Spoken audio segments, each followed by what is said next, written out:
Hello friends, જય શ્રી કૃષ્ણ. તો રોજ સાંજે તમે વિચારતા હોય કે કંઈક હેલ્ધી અને ટેસ્ટી શું બનાવું, તો તમે આ મેક્સિકન રાઈસ ટ્રાય કરી શકો છો. મેક્સિકન રાઈસ બનાવવા માટે એક બાઉલ બાસમતી રાઈસ લઈ લીધા છે અને તેને સારી રીતે ધોઈ લીધા છે. તો રાઈસને આપણે પલાળવાના નથી, 2 થી 3 વાર પાણી બદલીને ધોઈ લેવાના છે. તો સરસ રીતે ધોવાઈ ગયા છે અને જે લાસ્ટ વાર પાણી છે તે નિતારી લેવાનું છે.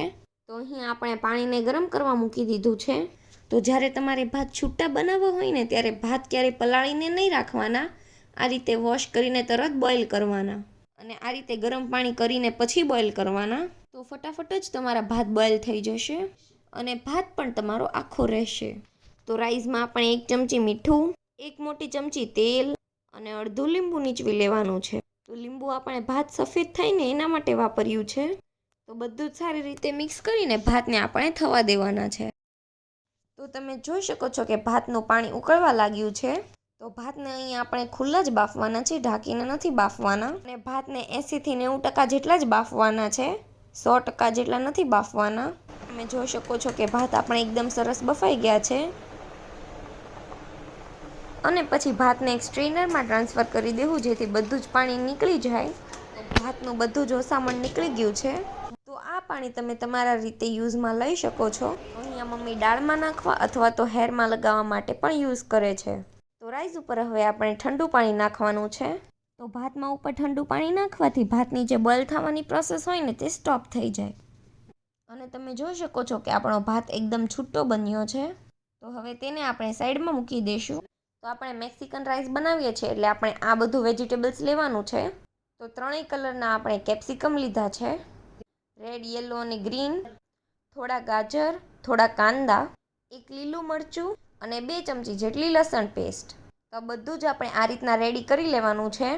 તો તેમાં આપણે મસાલા માટે ચીલી ફ્લેક્સ, ઓરેગાનો, મરી પાવડર, શેકેલા જીરાનો પાવડર, ધાણા જીરું અને લાલ મરચું પાવડર જોઈશે. તો બધો જ મસાલો 1 ચમચી જેટલો છે અને મરી 1 ચમચીના ચોથા ભાગ જેટલો છે. તો 1 બાઉલ જેટલા રાઈસ હોય ને, તો આ મેઝરમેન્ટમાં મસાલા લેવાના.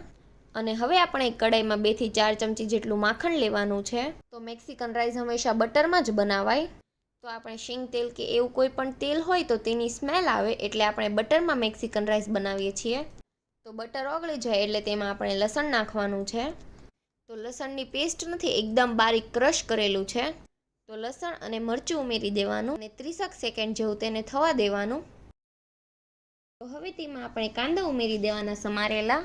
તો અડધા કપ જેટલા કાંદા છે અને નંગમાં ગણીએ તો 1 નંગ જેટલા છે. અને કાંદાને પણ આપણે 1 મિનિટ જેવું થવા દેવાનું છે.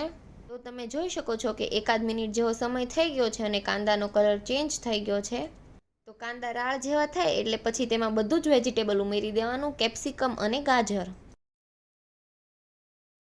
તો બધું જ આપણે સારી રીતે મિક્સ કરી લેવાનું. અને જે મસાલા આપણે રેડી કર્યા છે ને તે ઉમેરી દેવાના. અને હારે અડધી ચમચી જેટલું મીઠું ઉમેરવાનું છે. તો આપણે મીઠું રાઈસ બાફીએ ને ત્યારે પણ નાખ્યું હતું અને અત્યારે પણ નાખીએ છીએ. તો મીઠું તમારે તમારા સ્વાદ અનુસાર ઉમેરવું. અને તેમાં 2 મોટી ચમચી જેટલો પિઝા સોસ ઉમેરીશું. તો આ પિઝા સોસ હોમમેડ છે.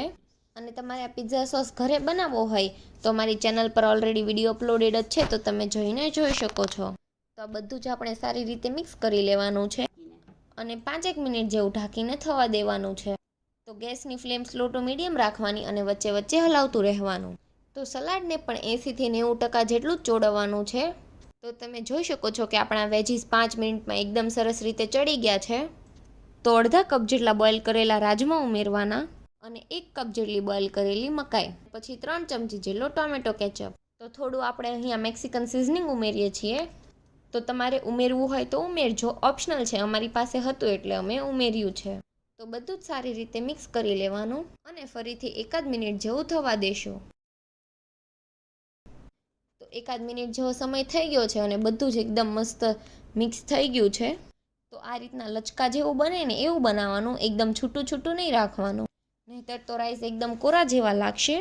અને રાઈસને આપણે થોડા ચીઝી બનાવવા માટે તેમાં આપણે 2 ક્યુબ જેટલું ખમણેલું ચીઝ નાખીશું. તો એ પણ ઓપ્શનલ છે, અગર તમારે ચીઝ ન યુઝ કરવું હોય તો પણ ચાલે. અને ચીઝને સારી રીતે મિક્સ કરી અને પછી બોઇલ કરેલા રાઈસ ઉમેરી દેવા. તો હવે આપણે વેજીસ અને રાઈસને સારી રીતે મિક્સ કરી લેવાનું છે. તો તમારે ખાસ ધ્યાન રાખવું, આ રીતે મિક્સ કરવું, એકદમ આપણે જેમ ચલાવતા હોય એ રીતના મિક્સ ન કરવું. નહીંતર તો તમારા જે રાઈસ છે ને એ તૂટવા કરશે. તો એકદમ સારી રીતે હલાવવા માટે નીચેથી આપણે વેજીસ લઈ અને ઉપર થોડું નાખી અને ચમચાને આ રીતે હલાવવાનું.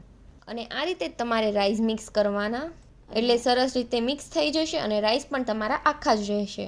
તેના ઉપર આપણે થોડા લીલા ધાણા ઉમેરી દેવાના છે. તો તમે જોઈ શકો છો કે રાઈસ આપણે એકદમ સરસ મિક્સ થઈ ગયા છે અને આખા જ રહ્યા છે. તો હવે આપણે મેક્સિકન રાઈસને સર્વ કરી લઈએ. તો મેક્સિકન રાઈસ ખાવામાં બહુ જ ટેસ્ટી અને હેલ્ધી પણ હોય છે. અને ઉપરથી થોડું ચીઝ નાખીને ગાર્નિશ કરી લેશું. તો આ મેક્સિકન રાઈસ ખૂબ જ ટેસ્ટી બન્યા હતા અને અમને બધાને બહુ જ ભાવ્યા. તો આ મેક્સિકન રાઈસમાં આપણે ઘણી બધી વસ્તુ પ્રોટીન ને એવી બધી નાખી છે, જેમ કે વેજીસ અને રાજમા અને જે બહુ જ હેલ્ધી હોય છે. તો તમે આ રીતે મેક્સિકન રાઈસ બનાવીને બધાને ખવડાવશો ને તો તેમને બહુ જ ભાવશે.